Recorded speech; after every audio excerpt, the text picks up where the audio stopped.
Bonjour à toutes et à tous et bienvenue sur Chafouiner, votre chaîne du partage de la passion du cinéma et de la pop culture.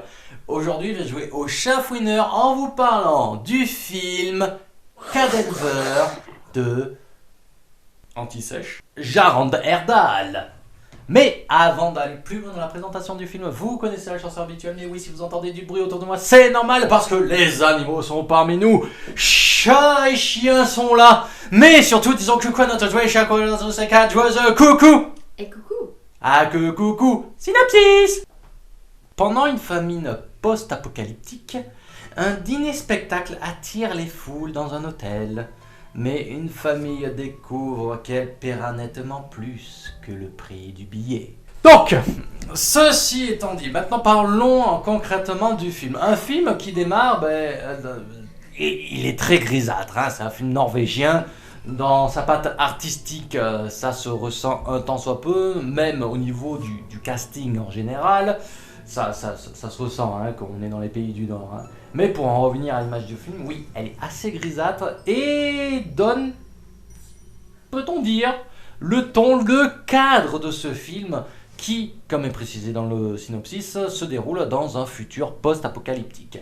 On comprend très rapidement qu'il s'est passé certaines choses entre certains pays de nature très nucléaire. Bon, il n'y a pas de Godzilla à l'horizon, mais on comprend qu'il y a eu du pam-pam boum-boum fait avec des obus pas très catholiques. Hein. Donc, c'est ce qui va nous amener à suivre la famille de Alice, la petite fille, Jacob, le papou, et Léa, la maman, qui est une ancienne actrice de théâtre. Bon, c'est un petit peu la galère, ça se comprend. Il y a l'air d'avoir des milices qui font des tours dans les rues de la ville. Et pour autant, eux, ils arrivent un tant bien que mal à s'en sortir. Jusqu'à ce qu'il y ait une annonce pour un spectacle dans un hôtel. Un certain Mathias les invite pour une soirée à nul autre pareil.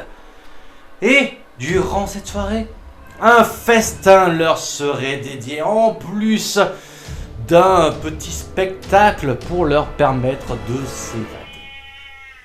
Les chats. Alors, sans plus demander leur reste, ils acceptent et se rendent donc à cette fameuse soirée. Ils arrivent à y rentrer en famille. Et là, ils vont justement faire la rencontre de leur hôte suite à un festin qu'ils n'ont pas eu la chance de manger depuis fort longtemps. Donc, ils rencontrent leur hôte qui leur explique le contexte de la soirée et notamment du spectacle en soi.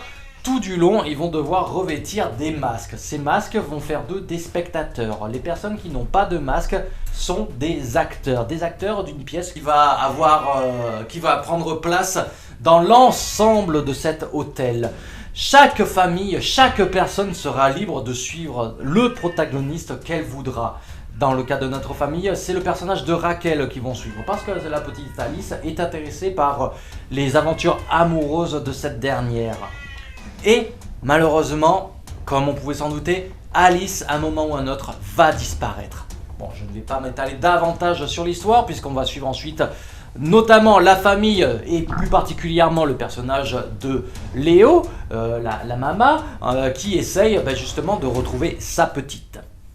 Et au fur et à mesure de son avancée, elle va découvrir que les choses ne sont pas telles qu'elles semblent paraître au sein de cet hôtel. Et plus particulièrement leur hôte qui leur cacherait certaines petites choses. Bon, je vais pas m'étaler plus sur l'histoire comme j'ai pu vous le préciser, mais en même temps, ça risque d'être un petit peu compliqué de vous présenter concrètement ce film, puisqu'il y a énormément de choses. Tellement de choses que parfois, ça peut être un petit peu confus de bien vous en parler. Déjà, on peut souligner un certain parallèle avec Alice au Pays des Merveilles, une introduction qui est mise en avant par le personnage de Alice qui retrouve très rapidement dans le film un lapin blanc. Ce lapin blanc, oui, à plusieurs reprises, on parle justement de Alice au Pays des Merveilles. Du coup, on se dit qu'il y a peut-être un lien à faire par rapport à ce conte de Lewis Carroll. Mais où est-ce qu'on veut vraiment nous emmener ? Est-ce que la mère ne serait peut-être pas finalement Alice qui est à la recherche de son lapin blanc ? Alice, en elle-même sa petite. C'est une explication comme une autre parce que je pense qu'il y a énormément de niveaux de lecture, surtout par rapport également aux masques. Les masques qui vont vraiment assez rapidement, pour nos protagonistes principaux, être retirés, ce qui vont faire d'eux des acteurs de la pièce qu'ils étaient censés vivre. Mais, enfin, qu'ils étaient censés... à laquelle ils étaient censés assister, mais au final, ils vont participer. Et justement, cette image du spectateur qui devient acteur, c'est difficile de ne pas s'y placer dans le contexte du cinéma, se demander quel serait notre... comment dire, on regarde des horreurs des fois, on peut en parler, les films d'horreur, des fois c'est des trucs assez glauques, sanglants, par exemple les Sceaux. Mettons, en prenant l'image des Sceaux ou Hostel ou Frontières par exemple, comment se positionnerait-on, nous spectateurs, si l'on venait à devenir acteur? C'est une question qui est justement répondue par les jeux vidéo, parce que les jeux vidéo nous permettent également d'être spectateur comme acteur. Et en parlant de ceci, je pense notamment au jeu The Last of Us Part 2, qui est une histoire de vengeance, mais une histoire de vengeance qui n'en est pas réellement une, puisqu'elle nous fait nous poser certaines questions concernant la vengeance. Et nous, comme on est en même temps spectateur et acteur, c'est difficile d'aller au-delà de certaines décisions, de prendre justement de certaines décisions, ou même d'aller au bout de certaines actions. Je pense que le film voulait faire se poser cette question-là au spectateur, mais c'est vrai que de par sa manière de faire, de par sa construction, ça peut être un petit peu confus, un petit peu compliqué à bien expliquer, à bien mettre en avant. On peut le ressentir, mais après c'est à proprement parler ou justement à la propre, interprétation de chaque personne. Il y en aurait encore beaucoup à dire sur ce film, parce que comme j'ai pu vous l'exposer, il y a, je pense, nombre de choses à développer. Après, bon, c'est pas sans passer par certains petits manques au niveau scénaristique, par exemple des retournements de situation un petit peu télescopés. On peut se douter qu'il y a certains personnages qui ne sont pas vraiment ce qu'ils prétendent être, mais au moins c'est amené de manière assez intéressante, et on peut se demander concrètement...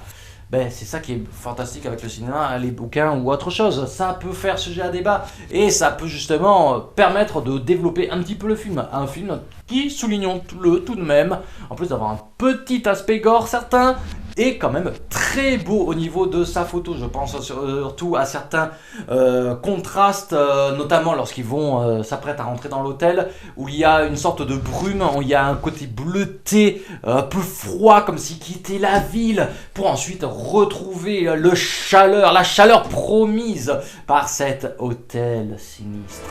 Mais je pense avoir dit le gros de ce que j'avais à en dire. T'en as plus à ajouter, toi? Voilà, après, encore une fois, les commentaires sont là pour bien en discuter. Il y aura peut-être plus à en dire, ou peut-être plus à moins en dire. Moi, je suis ouvert au débat du moment que c'est dans la bonne entente et la bonne humeur. N'oubliez pas la chanson habituelle. Likez, partagez, commentez, abonnez-vous, cliquez sur la petite cloche pour être notifié des prochaines vidéos. Pouchine vous en remercie. Ceci étant dit, je n'ai pas plus à vous dire. Je vous dis donc à la prochaine. Là, c'était mieux par rapport à ce matin. Oui. Pendant une famine post-apocalyptique. Et j'ai pas mis mon téléphone en silencieux. Vous n'avez rien entendu. Qui va se dérouler tout dans.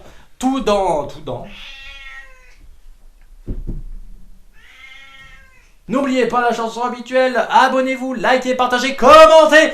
Cliquez sur...